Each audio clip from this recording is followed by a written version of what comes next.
Hello and welcome to the Integrated Rehab and Performance Podcast. My name is Dr. Nick Curtis and I'm running the show here at the Integrated Rehab and Performance Center in Brentwood, Tennessee. Today we have Golf Podcast episode 27 and we are talking about a example case study that we had in clinic. It is Golf Performance Comprehensive Evaluation and Exam, a case study. That is Golf Podcast episode 27. So we are discussing a case of a local golfer who came in for power. He was trying to get as much power out of his swing as he could. It was a clear deficit for him. He also knew that was coming from mobility issues, so he wanted to work on some mobility and improve his power. And he also had some neck pain that was recurring that started in the neck and would refer some pain into the shoulder and even into the arm there. So again, a great chiropractic case in that regard. And then with the golf-specific power mobility stuff, perfect for the rehab and performance program here at Integrated Rehab and Performance Center. So that was the goal. This is a lot. I wrote a blog article on this exact same case study, so refer to the case study. It is Golf Performance Comprehensive Evaluation and Exam Case Study on the blog. So www.integratedrpc.com has the full case study written out with videos embedded. So that is going to be the primary place to get the full case study here. What I'm going to do is just detail out, explain a little bit in words what the comprehensive exam looks like for golfers, but I'm not going to run through the entire exam as it is written out in the blog. So definitely check that out. I have links to that original blog article in the descriptions there. So again, that's what we're going to talk about today. Let's get into it. Okay, so we have a golfer with a little bit of pain, but the priority is mobility, longevity, and power, right? And then we're going to work on that pain and that neck pain as we go along as well. So day one comprehensive eval, what does it look like? We can break it down into 5 sections essentially. We need to, again, after a history where we get a good understanding of the golfer's goals, their history, injury histories, athletic history, sports, things like that, what they're up to, how much time they have, how much they're playing, things like that. After that, we start our exam. It starts with what we call kind of section 1, a top-tier global movement screen. This is where we get an idea of how well their body produces movements. So we have movements that are broken down into different areas where we can kind of get a look at the entire body broken down into different regions, and we get an idea of how those regions produce movement. Can they achieve goals and tasks, or can they not, and why can they not, right? So it is global movement, and it includes things like, could be a simple toe touch, but we're not just assessing for hamstring mobility here. We want to know, does that lumbar spine flex uniformly? Do we get a uniform thoracic spine flexion? Are there hinge points? Are there spots where they're flat and they're not getting movement? Is there a posterior weight shift so they can shift the weight backwards, or do they not do that? Can they touch their hands to the ground, or can they not? All right, all those things are what we're looking at, and then we can break the toe touch test down into individual components to get a better idea, right? An overhead reach, arms out in front, feet together, deep squat.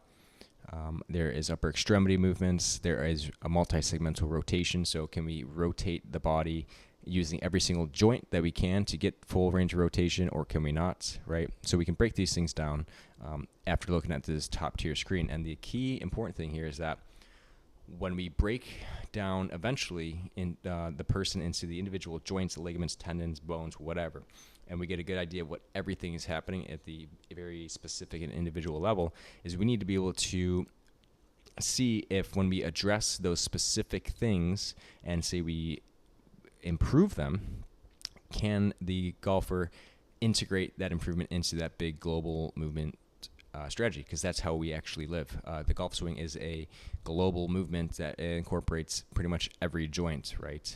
So we need to make sure that we are taking our small improvements and making sure that they are relating back to our big global movement. So this is one way in which we do that, where we collect data, not just, we need to take a closer look at some of these areas, but also let's retest in a couple weeks and a few weeks after that and see, is the big global movement things changing, right? So that's big key part of this. We take video recording of this, and we can really see how much the golfer is integrating their changes into their actual global movement, which is the only important thing when it comes down to it. So that is section 1. Section 2 is more of a golf-specific global movement screen. So we take a similar approach, but it's very specific to golf movements. Here it is a TPI inspired, so Titleist Performance Institute has this screen. With my certifications, we do this screen, and again, we record the interesting findings where there's certain movements that are showing some restriction for whatever reason, whether it be a stability or a mobility issue, and we know, hey, we need to take a closer look at these areas, and we know later on, after we're improving these specific areas, to retest these tests, because they correlate, they're important for the golf swing, and we need to make sure that we are able to integrate those changes back into these big global movements, right? Very important. Helps the golfer see the improvements that they're making and in the process and along the way. Section 3 is a very precise, detailed joint assessment. So the first two sections really give us a good idea of where we might need to take a closer look. We have some good data that we can compare to later, but now we need to get into the fine details. So we're going to take a close look at every individual joint and see how things move independently of one another. This will help us know which joint specifically to work on, especially early stage. So that is the detailed joint assessment. We look at hip internal rotation, hip external rotation, hip flexion, hip extension, trunk rotation, specific thoracic spine rotation. We look at shoulder internal, external rotation, abduction, adduction, right? The whole thing. We'll even look at the foot. Do we supinate well? Do we pronate well? Is there a flat foot or not? Big toe extension, right? We'll take a look in fine detail at everything we can. We'll take a look at pelvic orientation things, all important stuff for me to understand what is happening there at the body that we can start making changes at individually. And then, of course, later on in the treatment plan, that integrating part comes into play where we start getting things moving together again, right? But we need to start making these changes at the individual level. We just make sure we don't fall short and stop there. We always make sure we reintegrate. Section 4 is an orthopedic or special testing. So here's where we'll take a look at other big movements. So say this golfer comes in and they notice that they also have issues in like a back squat. We'll do a back squat. We'll see what that looks like. They specifically mention that they maybe have pain at a certain point in their backswing. Well, we're going to have them take some swings and we're going to just assess where's that pain starting, things like that. And orthopedic testing. So we're going to do testing to see, in this case, we had a golfer with neck pain. Is it coming from the facets and they're referring pain down? Is it a nerve entrapment through one of the foramina? Is it an arthritic issue? Is there other important things that could be going on where we're starting to have weakness in the arms? We need to test those, reflexes, things like that, just to rule out anything or rule in some things, right? So we have a better idea of where the pain generators are coming from, and we can make some diagnoses if necessary, right? Whether it's a meniscus thing in the knee, labrum stuff, ACL issues, sprained muscles, sprained strains, other big kind of orthopedic and musculoskeletal injury things that we might need to diagnose. So we do that testing in here as well. Another example would be like a single leg squat to test for hip stability. If maybe some of the global movement findings were showing, maybe in the TPI test, the bridge with leg extension, which come back showing issues, we need to test maybe low back endurance. We might need to test, again, like a pistol squat, see for hip stability and integrity, right? So a lot of different things that might fall into this orthopedic and special testing section.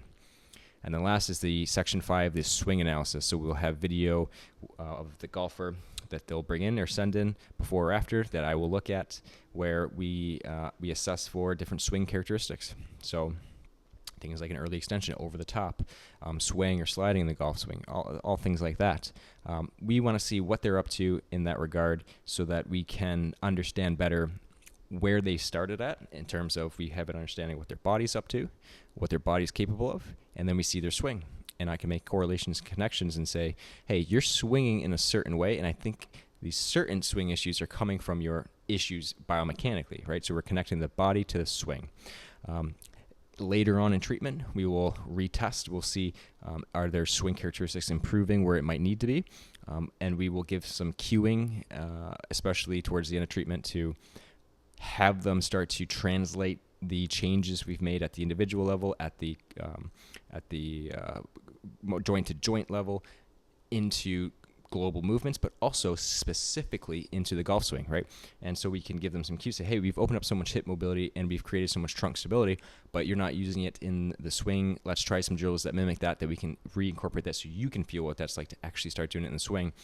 And then we can take a look at the swing analysis and say, hey, look how much this has improved. And then you are primed and ready to go to a golf pro, local, any swing instructor, whatever it might be, to have them dial you in terms of the sequencing, timing, and different things like that, where it's, again, very precise, right up their alley, where they can have a blank canvas is how I like to describe it, where I like to create a blank canvas for them, or me and the golfer.